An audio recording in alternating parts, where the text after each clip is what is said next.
So hey guys, welcome back. We're approaching top of descent. Ignore the fact that this is a top of climb and the fact that we're flying so slowly. I just slowed us down to give us time to do this. So we'll be flying an ILS 22 left approach, and we're looking for a SHAF 7 arrival. Clear approach. Alright. So delete. SHAF 7 gives us or brings us on for a okay, we'll take an ILS 22 left approach. No transitions, there we go. So we'll just insert that now. What happened there? Crank. Direct to the crank VO. Waypoint, then sax, then gimme. Execute. Progress. So, expected landing time's gone back by about 7 minutes now. I'm trying to accelerate the aircraft. The reason I slowed it down, as I said, just to give us time to do this. We can also look at the landing references, so that's good. We'll be landing with flaps 25, I think. Don't know why I'm supposed to insert that, but we'll be landing at 125 knots at 25. That's simple to remember.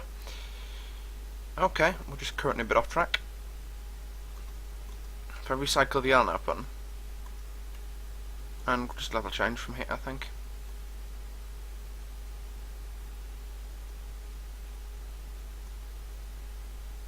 I know the scenery's a bit blurry. I don't know how to increase my scenery radius.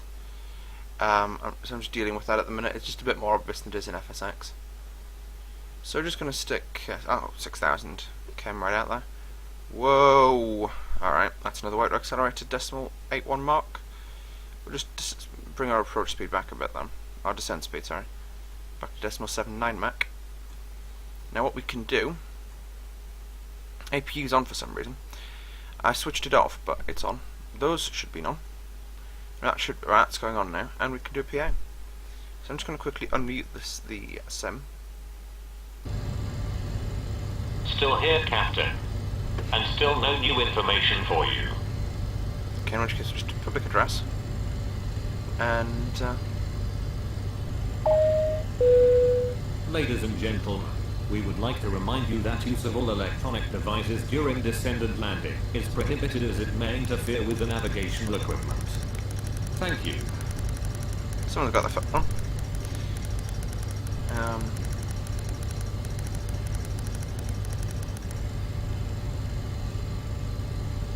We'll just use heading select mode to get us down because it's obviously not wanting to track LNAV at the minute for some reason. Legs.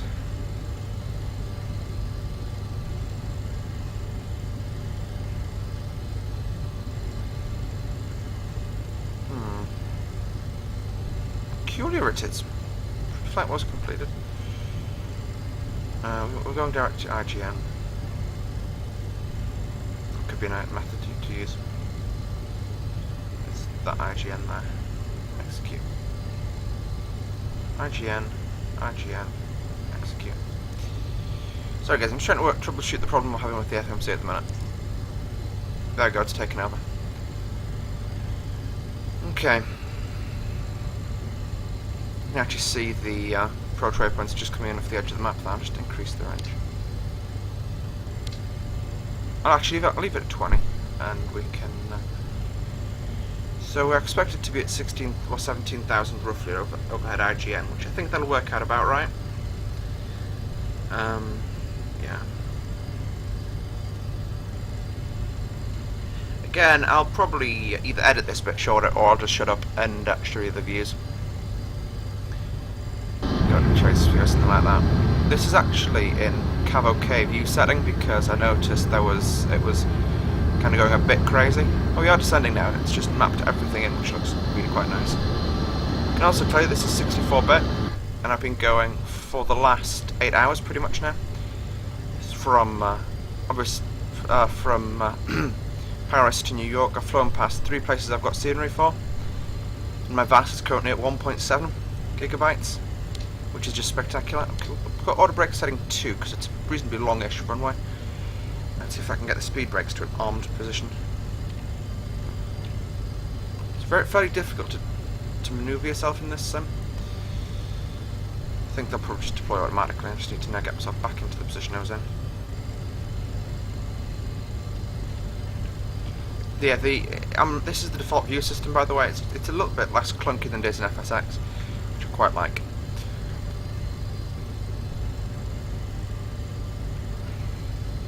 We've got no MA on, but all of these switches work, by the way, which I just think is absolutely amazing. We'll just switch go-around mode on for that, so that we've got maximum commandable thrust, because technically in the next couple of minutes we'll be descending into the airport, so that's worthwhile doing.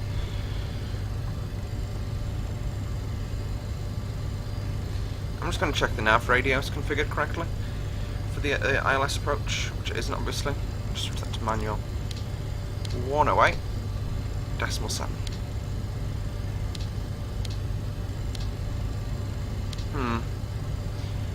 Yeah, I think it is configured somewhere along the line. Well, hey, worst case scenario, we disconnect and we go manual. Actually, I'll just leave it in auto mode because that'll do it itself, I believe. I'll just ensure that that's scrolling correctly.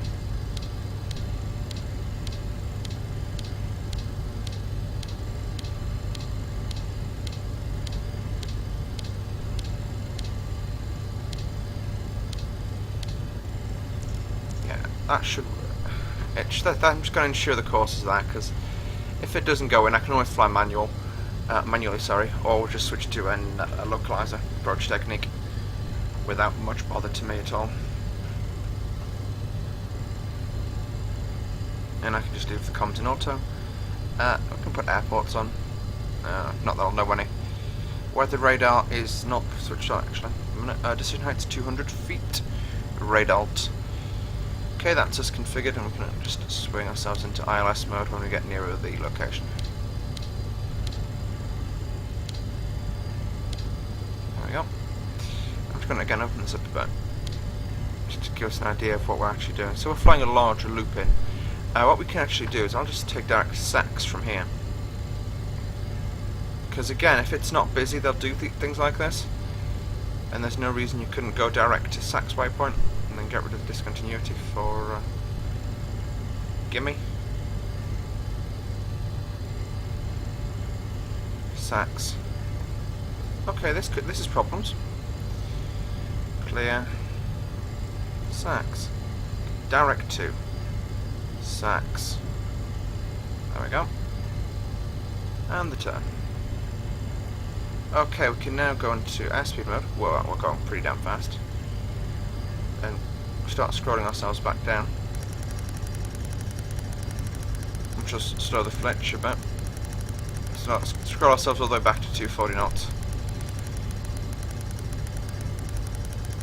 We are a little bit lower on the approach, which will probably stand us in good stead for the arrival.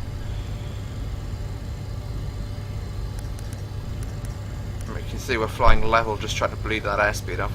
We got picked up. Okay, passing 10k, landing lights. Before you ask why, they've gone off for some reason. Anyway, landing lights are on, turn-offs can come on, nose light gear light can come on.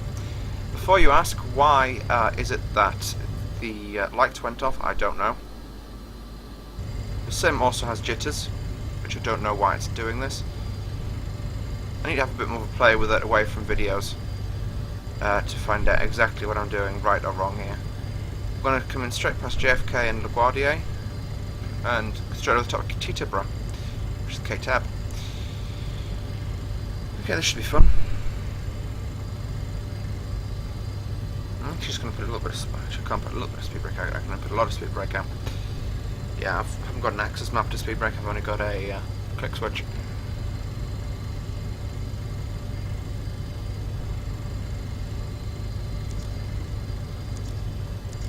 Oh no, there we go. I'm just going to again, I recycle that every few minutes just to ensure it's still tracking. What's that doing? KASP, never heard of it. KFRG, never heard of it. Only know the main New York airports. I am using that published companies, that's what I'm going to call them from now on. New York airports for X-Plane. Again, very nice scenery. I've actually haven't checked it since I've installed it, so it might not even be here. But hey ho. I'm just going to put a bit of speed brake out. Okay, all the speed brake out. It'd not let me fully deploy and flight, I don't think, in this aircraft.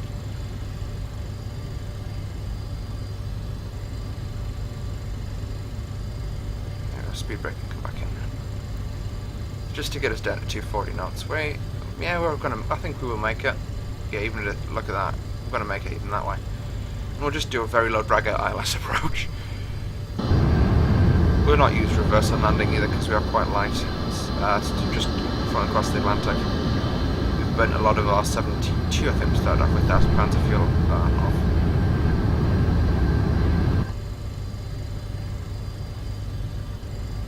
Yeah, we're going to get a level quite early on at 2,500. That's 6,000, not 2.5.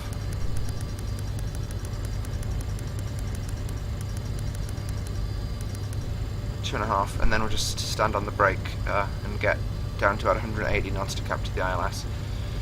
Because you've got to realise, it's from Gimme, it's what, 8 miles to the runway. Gimme is pretty much a descent point. I'm looking for this to tune the ILS pretty shortly. Automatic. Hopefully it will tune. If it doesn't, we'll just go visual, which again, it's fine to do. Or just, yeah, use VNAV. I think I've broken VNAV. I've recalculated the route that many times, but hey ho.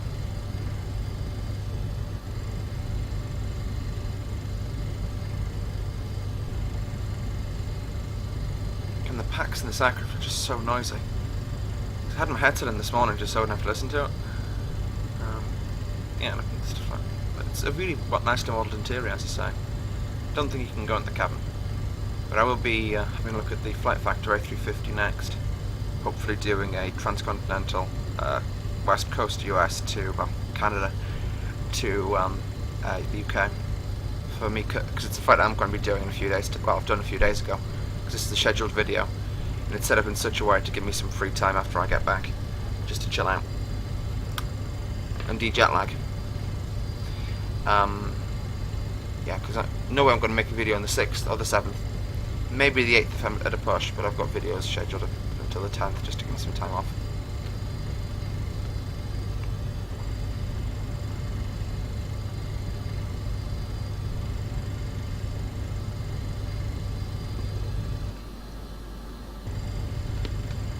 You can hear when the noise goes off, that's the sim kind of freezing, trying to load stuff in. I reckon we're going to get quite a freeze in a few minutes when it tries to load in New York.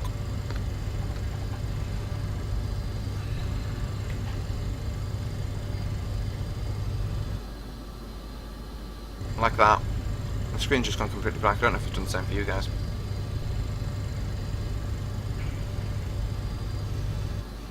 I worked out why it was lagging so heavily, and it's lagging again, and again. Yeah. Well, it's because when the aircraft goes... This is Manhattan Island, I think, by the way. Anyway. No, it's not. It's that one. New York's around there, Manhattan's over that way. I'm not actually going to do much of a sightseeing approach by the looks of things. 34 miles from Gimme now. Apologies for the choppy bit last time, but it was because the sim gets annoyed if you overload it in terms of visuals. It's the simplest way to explain it. This is obviously very CPU intensive and very RAM intensive, much more so than FSX. I'm just going to mute this audio again. So I was hitting against 100% CPU usage a lot. There we go, sorted. So yeah, I was hitting against 100% CPU usage quite a lot of the time, so it was kind of going. That's why you get. That's why the last part of the video will be laggy as absolutely anything, and I'm going to dread editing it already. And it's probably not even going to get edited until I come home, actually. But it's a very enjoyable flight, this. It's obviously one of those that I don't think I've actually seen anybody do with the Open Skies 7.5, because there aren't really any nice 757s for FSX, and there's not many YouTubers that actually use X-Plane. By the way, if Bellins uploads this video, you saw it here first. I've unfollowed him on YouTube. Anyway, the scenery's spawning in now, which looks really quite nice actually. I said obviously you get a limited choice of which vehicles you want on the ground, so I went for a Chicago Suburb, which should be quite nice. You can also close one of the other pieces of software that's currently running in a few seconds. Yeah, it's getting laggy again because it's still trying to load stuff in. I don't know where that is. We can have a look and see what that airport code actually is, because I've got the airports obviously on the MFD. Well, ND I suppose it's called.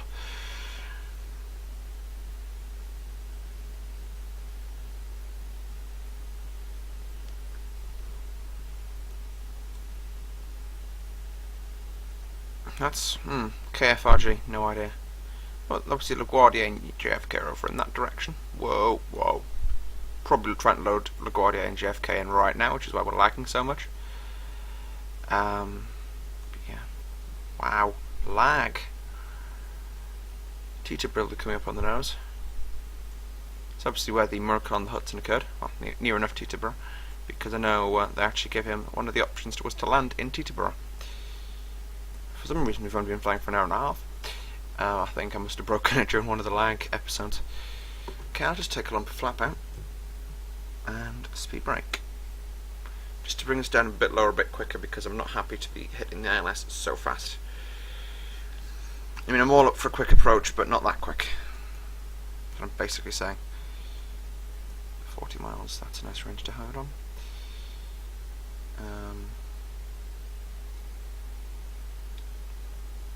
Yeah, I'll pull that off at about 4,000. I know I put the landing lights and all that on a bit early, but it's usually quite congested airspace around here. And you use your landing lights mainly to show other people where you are, not to do anything else.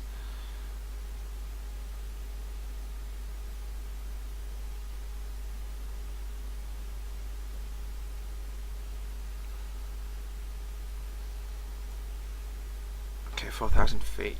Well, coming up. 5 or 4. I'm not too decided yet. We're coming up the next extended line now. Teterboro must be on this side of the river. Can I get terrain on? Whoa! Whoa! Apparently I can't. There probably is a way, but I've just forgotten it with this system. Anyway.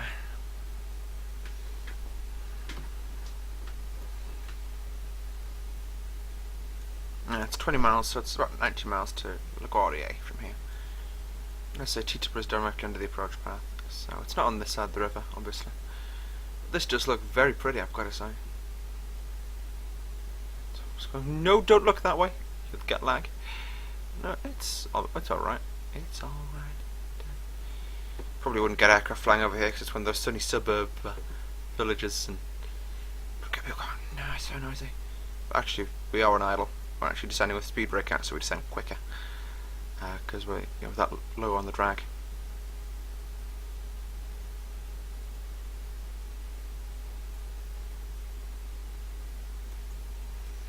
Speed brake back and speed to 180. Actually 210. 210 will do me. This aircraft is so low drag that it's unreal. 210 knots. Just bleeding a lot of the speed off now. Yeah, that's New York City over on the left, just on the bank of the Hudson. This must be the Hudson River then. I can zoom in. There's Teterboro. It's right in front of us. Off in that direction must be LaGuardia. Yeah, off in roughly that direction. That's Teterboro. So, and again we're in flitch mode because the VNav gave up on us after we left French airspace. So we've got to be able to use the appropriate levels of automation.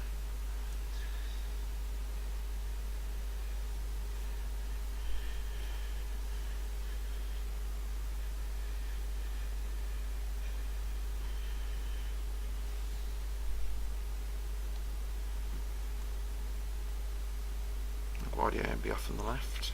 Zoom out again. Alright, I can't see LaGuardia. I can deal with it though. I can deal with not being able to see everything. I think that's it probably there, knowing remembering how close it is to the sea. Or to the river.